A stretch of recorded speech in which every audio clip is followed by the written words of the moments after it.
할까요? 예. 제가 오늘 기자회견을 하러 간다 보니까 몇몇 사람들이 전화가 왔어요. 뭐냐면은 뭐 불출마 선언 하러 가느냐. 아마 일각에서 아마 유석열이가 조만간 접을 것이다라는 이야기들을 많이 하다 보니까 몇 명이 들은 사람들이 기자회견이라고 그러니까 불출마 선언 가느냐 전화 와서 하지 말라고 이렇게 많이 말리는 전화가 오는데, 그래서 그 전화 받고 내용을 확 바꿔버렸습니다. 사실은 불출마 선언 하려다가 사실은 지난번 2월 4일날 시작한 현장 투어 그 마무리도 보고를 드리고, 또 3월 2일날 우리 정치지형이 아주 중대한 변화가 와서 그와 관련해서 몇 가지 좀 우리 도민들과 또 같이 경쟁하고 있는 후보자들께 제안을 드리고 싶어서 오늘 이렇게 기자회견을 신청을 했습니다. 먼저 준비된 그 기자회견문을 제가 읽고 질문에 답하도록 그렇게 하겠습니다. 존경하는 전북 도민 여러분, 먼저 지난 2월 4일 민생 현장에서 전북의 길을 찾기 위해 시작한 30일 현장 속으로를 무사히 마쳤음을 보고드립니다. 한 달 남짓 전라북도 곳곳을 다니면서 많은 분들을 만나 대화하면서 많이 배웠습니다. 전북의 현실적 어려움과 미래의 가능성을 동시에 확인했습니다. 몸은 힘들었지만 참으로 보람있고 값진 시간이었습니다. 민생 현장에서 들은 생생한 의견들을 바탕으로 전북 발전의 구상을 더욱 구체화하겠습니다. 최근 야권 통합이라는 엄청난 정치 지형 변화가 있었습니다. 새로운 환경에서 6.4 지방선거를 승리로 이끌고 이를 전북 발전의 출발점으로 삼기 위해 도민 여러분과 후보자들에게 몇 가지를 말씀드리고자 합니다. 첫째, 각 도지사 후보 진영이 사전 협의를 통해 공정한 경선 방식에 합의하고 이를 중앙당에 공동 명의로 요청할 것을 제안합니다. 중앙의 결정을 기다릴 것이 아니라 능동적으로 대처해야 합니다. 이번 지방선거에서 야권이 반드시 승리해서 앞으로 있을 총선과 대선 승리의 교두보가 되어야 합니다. 그러기 위해서 어렵게 이루어진 통합신당이 잡음없이 화학적으로 결합해야 합니다. 새정치연합으로 준비했던 분들이 민주당의 기득권 때문에 주저하는 일이 있어서는 안 됩니다. 저는 민주당 소속으로서 가진 모든 기득권을 내려놓겠습니다. 둘째, 도지사에 출마한 모든 후보가 깨끗하고 공정한 선거운동에 합의하고 공동으로 선언할 것을 제안합니다. 전북은 더 이상 나빠질 수 없는 바닥까지 왔습니다. 혼탁한 정치 선거 문화는 건전한 사회 질서를 해치고 전북 발전의 장애로 악순환됩니다. 꼼수로 여론을 조작 왜곡하거나 조직적 동원 등 불법적인 행태가 더는 용납되어서는 안 됩니다.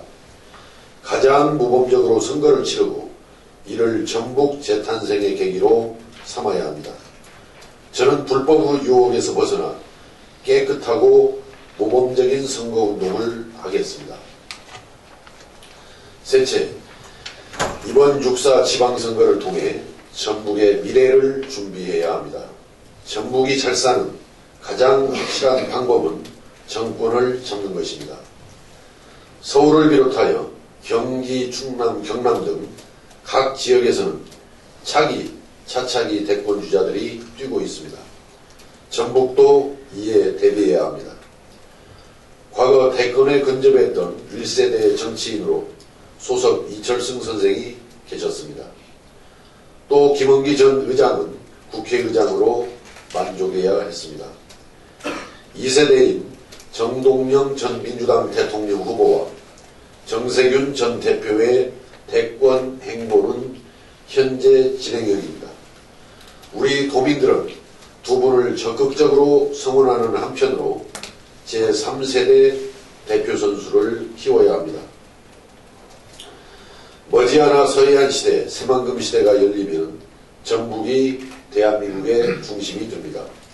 새로운 시대에는 전북인이 중앙정치의 중심이 되어야 합니다. 이에 대비하여 지금부터 장기적 안목으로 포석을 해야 합니다. 저의 인생은 도전의 연속이었습니다. 40대 초반에 정읍시장에 도전하여 당선됐습니다. 민주당의 텃밭이라는 이곳에서 무소속으로 2번씩이나 국회의원에 도전하여 당선됐습니다. 그렇게 불가능을 가능하게 만들면서 여기까지 왔습니다. 역경에 굴하지 않는 도전 정신만이 새로운 시대를 열고 잘 사는 전북을 만들 수 있습니다. 이를 위해 저는 지금 새로운 도전을 하고 있습니다. 저는 도민의 새로운 꿈과 희망이 되고자 합니다. 감사합니다.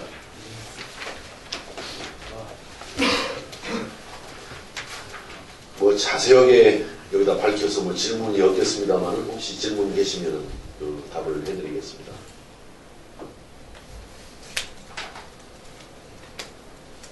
삼점명 시대라는 게 3세대 대표 선수 키우자라는 아마 그런 의미로 갔는데 이제 우리나라 정치, 전국의 정치를 보면은 1세대는 건국 이후에 어떤 산업화, 민주화를 추진해왔던 정치가 1세대 정치라 한다면 2세대 정치는 우리 민주 세력이 집권을 해서 우리나라 정치 발전을 활기 있게 이끌어갔던 시절이 아마 1세대 정치다. 아마 현재까지가 2세대 정치다. 저는 이렇게 가지고 이제 3세대 정치라는 것은 이제 1세대, 2세대를 뛰어넘어서 분권과 통합을 통해서 우리나라 통일을 준비해 나가고 민주주의를 완성시켜 나가는 미래의 정치를 이제 3세대 정치다. 저는 이렇게 규정을 합니다만 마침 이것이 우리 전북의 그 세대 구분과도 좀 떨어지는 부분이 있죠.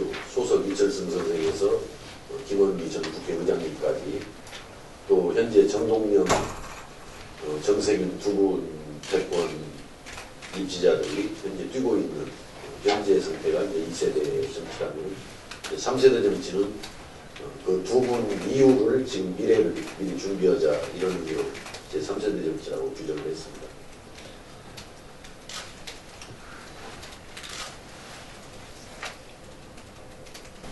공천 경선 방식을 어떻게 하자는 드리기 말씀이세요? 저는 사실은 제 개인적으로는 저도 자발적으로 도와주신 분들의 많은 도움이 있어서 권리당원에서도 상당 부분 저를 지지하는 세력이 있습니다. 한 3만여 권리당원들이 저를 지지를 해주고 있기 때문에 저는 사실은 과거 방식대로 가면은 저는 좋습니다. 그런데 이번에 그 민주당과 새정치연합이 통합을 이룬 상황에서는 제 주장만을 하는 것은 현실적이지가 못하다.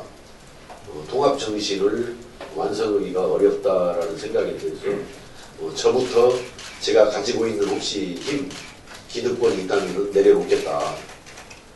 참 이것은 저를 열렬히 지지해 준 분들한테 굉장히 죄송하고 좀 마음 아픈 일입니다만은 통합을 제대로 완성을 해서 이번 6.4 지방선거에서 우리가 참 멋진 전국적인 승리를 이끌어내기 위해서는 불가피한 일이 아니냐 해서 저부터 기득권을 이제 내려놓는데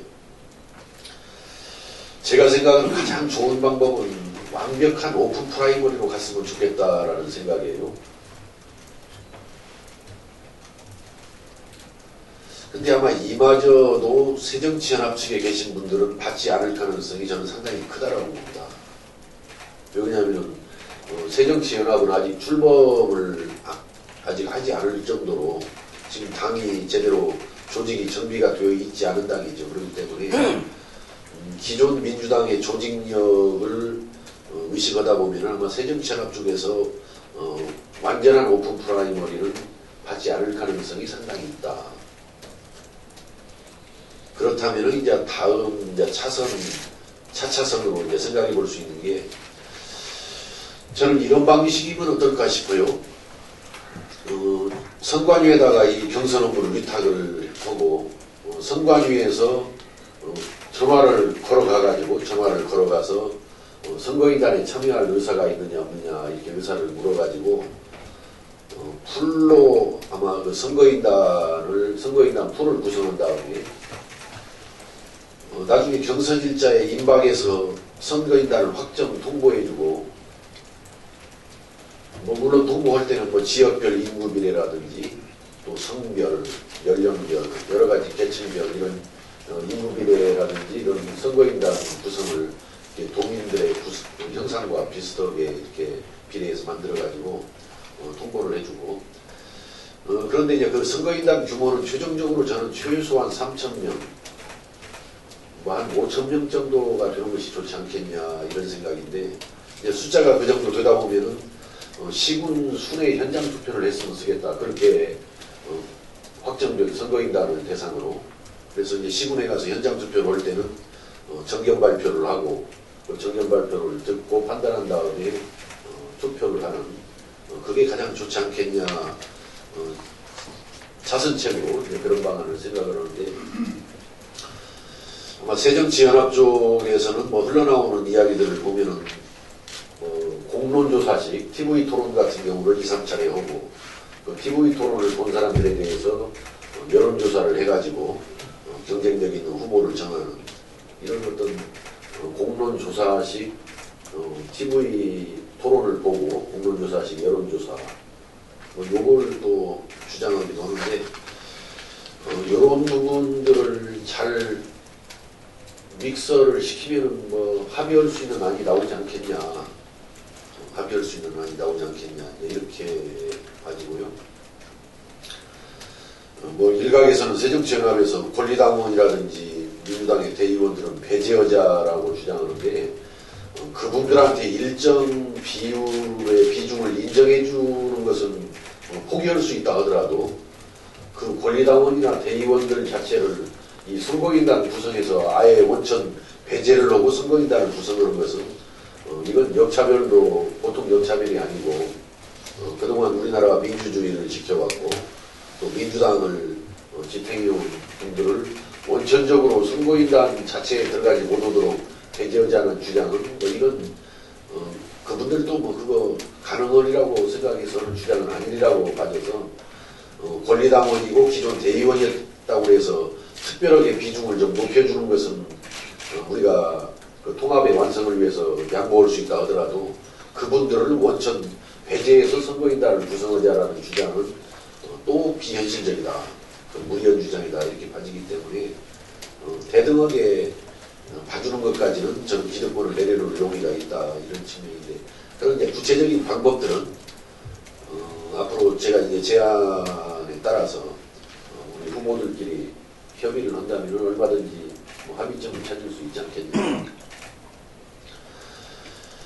이걸 우리가 먼저 합의를 해서 중앙에다가 제의를 하자라는 뜻은 현재 이제 중앙에서도 각 분과별로 지금 만들어졌잖아요. 지금 분과위원장들이 당헌당규국과도 만들어졌고 정책정강국과도 만들어졌는데 기다리지 말고 가장 어찌 보면 권리당원 숫자가 많고 민주당이 활성화되어 있는 지역이 전라북도입니다. 또 새정치연합에서도 나름대로 한번 해볼 만하다라고 봤던 데가 우리 그 전라북도라고 봐지기 때문에 우리 그 전국에서 중앙당에서 채택할 수 있는 이런 어떤 합의안을 만들어서 중앙당에다가 우리가 요구를 하면 중앙당에서도 상당히 의미 있게 받아들일 가능성이 있다 이렇게 보기 때문에 우리가 중앙에서 만들어 주어 가지고 던져줄 때까지 기다리지 말고 능동적으로 여기서 안을 합의를 해가지고 중앙당에다 요구하는 그런 능동성을 좀 보여줬으면 쓰겠다. 또 이것이 현재 상당히 그 침체에 빠져있는 우리 전라북도가 좀 살아 움직이는 그런 하나의 출발이기도 하다. 그래서 좀 종속성에서 탈피해서 능동적으로 움직여가는 모습을 이런 어떤 경선들을 만드는 과정에서부터 우리 전북인들이 보여줄 때 앞으로 전북에 활기찬 희망을 만들어갈 데도 일조할 수 있다 이렇게 생각을 합니다. 오늘 기자회견을 통해서 제안하시는 것뿐만이 아니고 후보주 중에 직접 이렇게 제안을 좀 쉽게 해주세요. 그렇습니다. 그 일부에 대해서는 좀 전에 마침 그 연결이 된 분들은 그 전에도 이야기를 한 분도 있고 또 오늘 이렇게 여기서 선언을 했으니까 각 후보 진영에 공식적으로 요청을 할 겁니다. 뭐 공문 형태까지 뭘 갈 것은 없고 우리가 이렇게 정중하게 가급적이면 서면으로 제안을 하려고 그렇게. 여론조사는 배제를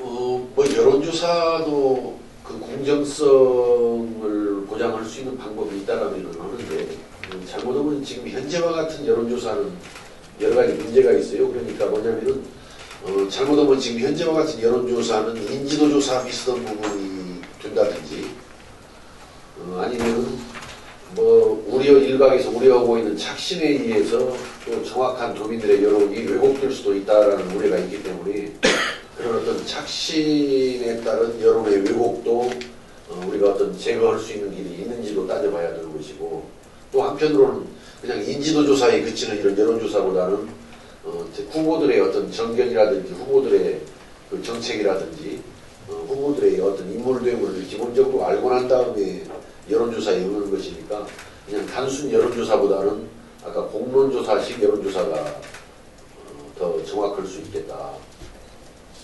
맞다. 그러니까 그냥 평범한 여론조사는 저는 피해야 한다고 생각합니다. 물론 이런 것은 앞으로 상의를 각 후보 진영 간에 상의를 해서 결정을 해야 되는데 제 의견은 그냥 단순 평범한 여론조사는 생략하는 것이 안 하는 것이 좋다.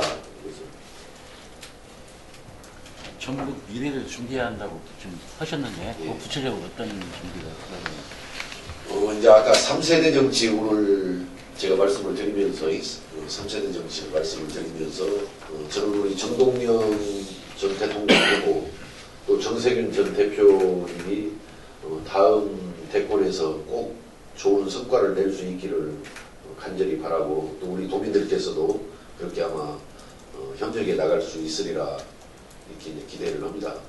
그런데 이제 그 이후를 저는 준비를 해야 된다 이제 전라북도에서. 그래서 저는 어차피 도지사 출마 선언을 해버린 입장이기 때문에 우리 도에서는 이춘석 도당위원장 같은 분이 중앙에서 더 활기차게 커서 3세대 정치를 지향하면서 노력해 나갔으면 하는 바람이 있고 기왕에 전라북도지사를 선택은 저는 제가 도지사가 되어서 저도 3세대 주자 중에 한 사람으로 좀 들어갈 수 있도록 노력을 해보고 싶다.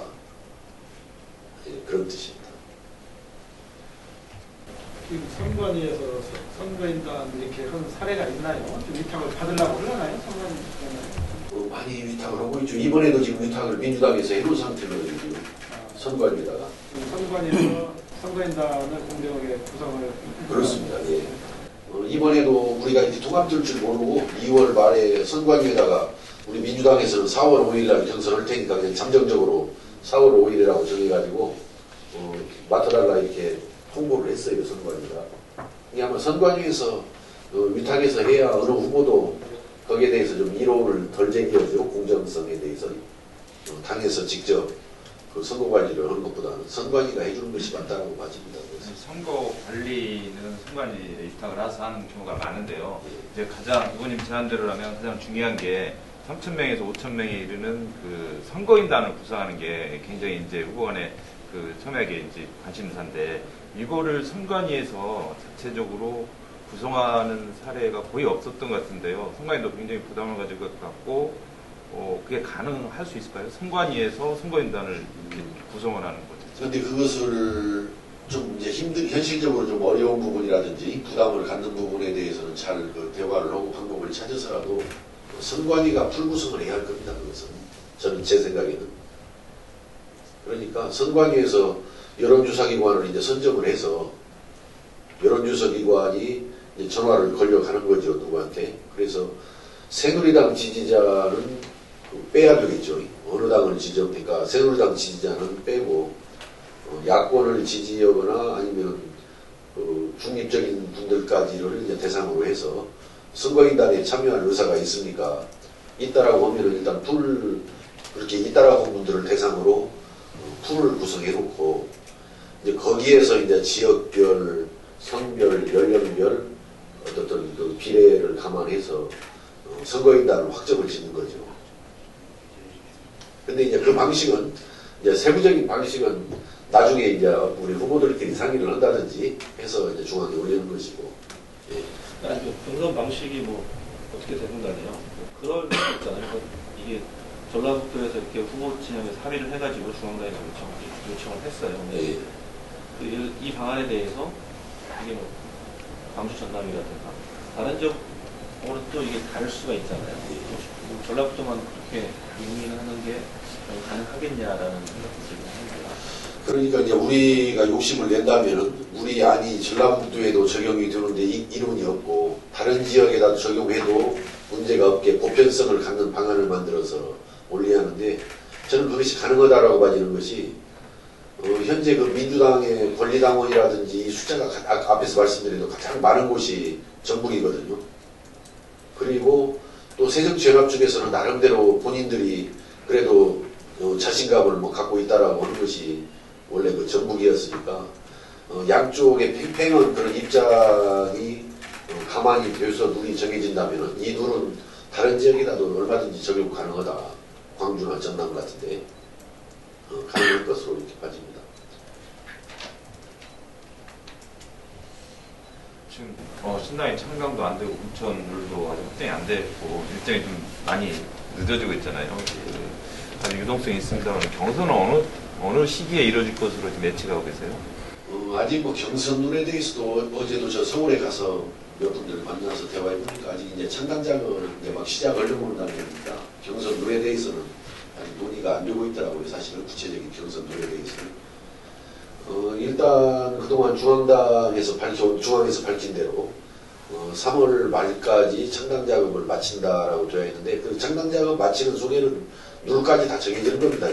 사실은 룰을 정하는 작업이 이번 창당 작업의 상당히 핵심적인 사항이기 때문에 이제 3월 말까지 정해지면은 4월 초쯤 공고를 해가지고 뭐 4월 중하순경에 실제 경선은 치러지지 않겠냐. 그리고 이제 만약에 현장 순회 투표를 하다 보면은 5월 초까지 가서 결론이 날 수도 있죠. 사실은 5월 초까지 만약에 현장 순회 투표를 하면은 5월 15일부터 후보는 제안이긴 검토해볼 만한 제안이긴 하지만 우리 기자들이 만나본 인사 후보들 간에 각각 입장이 다 다르거든요. 이게 말씀하신 것처럼 시장께서는 당원들이 일정 부분 포함된 그 부분이 바람직하다고 생각하고 또 우리 의원께서는 그게 아니라고 말씀하시고 있고 또 광범균 의원도 이제 방송 인터뷰나 이제 언론 그 대화하는 과정에서 들어보면 각각 다 이제 뭐 3명이면 3명, 4명이면 다 다른 상황이기 때문에 이거 갖다가 검토해 볼 만한 사안이 하나 의견을 도출하기는 하나로 도출하기는 어렵지 않나요? 개인적으로. 근데 이제 어떻든 이제 우리가 정하든 중앙당에서 정하든 다양한 방안들을 놓고 결국은 한 가지로 최종적으로 정해져 가지고 시행될 수밖에 없잖아요. 그렇기 때문에 우리 4명이 한번 모여서 여기서 의견을 모아보려는 노력을 한번 하는 건 굉장히 의미가 있다. 어차피 하나로 정해야 되는데.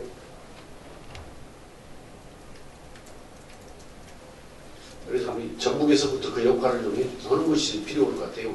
그리고 당원 당규를 만들 때 사실 공직자 후보 추천을 어떻게 할 거냐에 대한 큰 틀은 사실 정해지지 않나요? 거기에 정해지죠. 당원 당규에. 틀은 있고 예. 세부적인 방안을 좀 예. 찾았던 거잖아요. 예.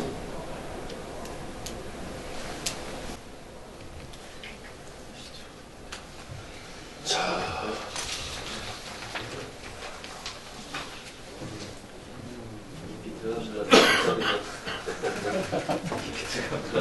외쳤어.